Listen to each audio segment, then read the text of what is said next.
Hello hi అండి, నేను శ్రీకాంత్ మధుప్రియ.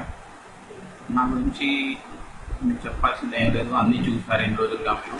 ఇప్పటి వరకు జరిగిన దాంట్లో మీరందరూ అనుకునేది వేరు, యాక్చువల్గా జరిగింది వేరు. యాక్చువల్గా ఫస్ట్ నుంచి జరిగింది ఏంటంటే, మా పెళ్ళై 4 నెలలు అవుతుంది.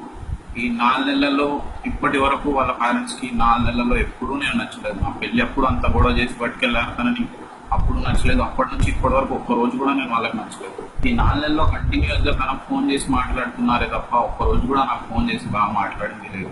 ఆ 4 నెలల నుంచి తనతో మాట్లాడేది కూడా ఎందుకనంటే, కేవలం తనని మార్చి తనని మళ్ళీ పట్టుకెళ్ళడానికి అంతే తప్ప, వాళ్ళు ఏదో ప్రేమతో మాట్లాడుతున్నారని చెప్పేసి మేము అనుకొని మేమిద్దరం నమ్మేసి వాళ్ళ చేతిలో చిక్కి ఇట్లా మోసపోవడం జరిగింది అంతే తప్ప, మీరందరూ అనుకునేది మధుప్రియ తప్పు చేసింది, మధుప్రియ తప్పు చేసింది, మధుప్రియ తప్పు చేసింది అని చెప్పేసి మీడియాలో పెడుతున్నారు, సోషల్ మీడియాలో, మీ వెబ్సైట్లలో, మీ సైట్లలో పెట్టుకుంటున్నారు, మీ ఫేస్బుక్లో పెట్టుకుంటున్నారు. బట్ మీరందరూ దయచేసి తెలుసుకోవాల్సింది ఏంటంటే, ఏం జరిగింది అసలు, దీనికి కారణం ఏంటి, ఇలా జరిగితే ఒకవేళ మధుప్రియ గిట్ట నన్ను మోసం చేసి ఉంటే, అప్పుడు వాళ్ళ అమ్మ నన్ను మోసం చేసి ఉంటే, పెళ్ళి అయిన 15 రోజులకి ఫోన్ చేసి పిల్లగానే ఇంటికి వెళ్దాం, మేము తన ఇంటికి వెళ్ళదు, కంటిన్యూస్గా డైలీ ఇంటికి వెళ్తూ అమ్మ నాన్నలతో మాట్లాడుకుంటూ ఉండదు.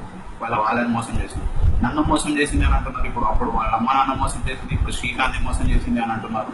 శ్రీకాంత్ మోసం చేసి ఉంటే వాళ్ళు పట్టుకెళ్ళంగానే నెక్స్ట్ డేనే మళ్ళీ తనని బయటికి రానియకపోవడం వల్ల అంతసేపు వెయిట్ చేసి కానీ వాళ్ళ తనకు మోసం చేసి ఉంటే అలా గోడ దూకేసి మళ్ళీ నా దగ్గరికి వచ్చేసేది కాదు.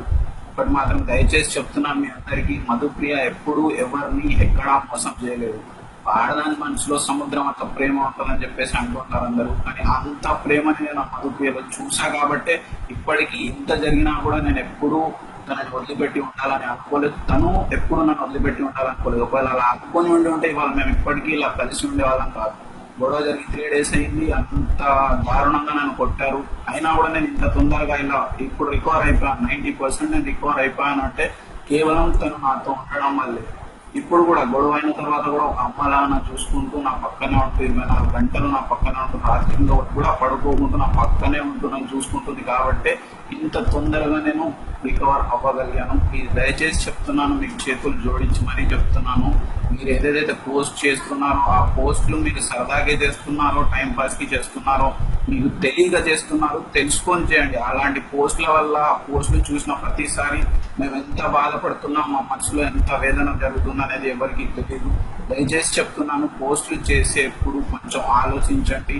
ఎవరైనా కూడా ఆడపిల్లే, తను కూడా ఆడపిల్లే, మన ఇంట్లో కూడా ఆడపిల్లలు ఉంటారు. ఒకవేళ మన ఇంట్లో ఏదైనా తప్పు జరిగితే మనం ఇలా చేయం కదా, ఒక్కసారి ఆలోచించండి ప్లీజ్. దయచేసి చెప్తున్నాను, మళ్ళీ చెప్తున్నాను, మధుప్రియ ఎప్పుడు ఎవరిని ఎక్కడా మోసం చేయలేదు.